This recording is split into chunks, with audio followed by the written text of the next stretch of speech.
అసలు ఏం జరిగిందంట? మనీ స్కామ్ చేసారని మనీ తీసుకున్నారని చెప్పారు, కానీ ఈయన తీసుకోలేదు. అలాంటి మనిషి కాదు. చిన్నప్పటి నుంచి కష్టపడి పైకి వచ్చిన ఆయననే కానీ ఇలా చేయలేదైనా. వాళ్ళ సార్ వాళ్ళు స్కామ్ అంటే ₹1,00,00,000 వరకు కూడా తీసుకున్నాడని చెప్పి ఆరోపించాడు. అసలు ఎటువంటి స్కామ్ అంటే? స్కామ్ అనేది కాదండి, వాళ్ళు తీసుకున్నారని అన్నారు అంతే.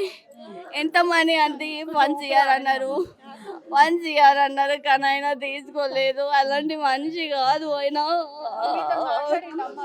మాట్లాడాడు, నైట్ మాట్లాడాడు, చెప్పాడు నాకు సంబంధం లేదని చెప్పాడు. ఈరోజు మార్నింగ్ పిలిచి మాట్లాడతా అని చెప్పి నైట్కి పిలిచి బండి లాగేసుకున్నారు, స్కూటీ లాగేసుకున్నారు, అన్ని లాగేసుకొని కొట్టించారంట. మార్నింగ్ వరకు పైసలు కట్టమని ఫోర్స్ చేస్తున్నారంట. ఆయన ఏం ఆలోచించలే, వేసుకున్నాడో తెలియదు. ఆయన చిన్న పాప ఉందని అలా ఎలా చేయిస్తారు? అసలు బుద్ధి ఉంది ఆయనకి? ఏంటి అసలు పెద్ద మనిషి వాళ్ళకైతే ఏంటి పొలిటికల్ అయిన మాత్రం అట్లా చేస్తారా? ఎన్నేళ్ళ నుంచి నమ్మకంగా చేస్తున్నాడు, అట్లా చేస్తారా? ఇప్పుడు ఏమన్నా ఇప్పుడు ఏం కావాలి? అమ్మే కావాలి. 21 days కూడా అయ్యింది. ఎలా చేస్తారు?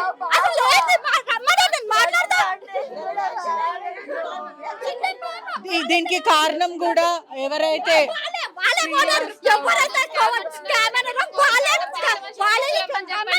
తిరిగి మనిషి తీసుకురమ్మని చెప్పండి. నిజంగా ప్రూఫ్ ఉందా స్కామ్ చేసినట్టు? ఫోన్ ఇచ్చారు. దీనికి కారణం ఎవరు? ఎమ్మెల్యే తమ్ముడు అంటున్నారు. గౌడ్ వాళ్ళ ఎండి, వాళ్ళ మేనేజర్ శ్రీనివాస్ గౌడ్, వాళ్ళ బాబీ సార్ ఇలా చేశారు అంటూ ఇద్దరు కలిసి. ఆయన తీసుకోలేదు. చిన్న పాప ఉందండి, 1 month. కంపెనీ అంతా కూడా మాజీ ఎమ్మెల్యే శ్రీశైలం గౌడ్ది. అతనికి ఈ విషయం తెలుసా? తెలీదండి.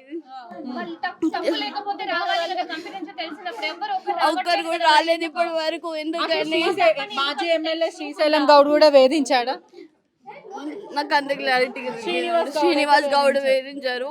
ఎప్పటికీ ఏ టైంకి పెడితే ఆ టైంకి పిలిచి రావాలి, ఇలా చేయాలి, మనీ కట్టాలి, మనీ కట్టకపోతే ఇంటికి వస్తా, ఇలా ఫ్యామిలీని ఇలా చేసా అని బెదిరించాడంట. కంప్లైంట్ ఇచ్చారా? వచ్చాము. పోలీసులు ఏమంటున్నారు మరి? యాక్షన్ తీసుకుంటామని చెప్పారు.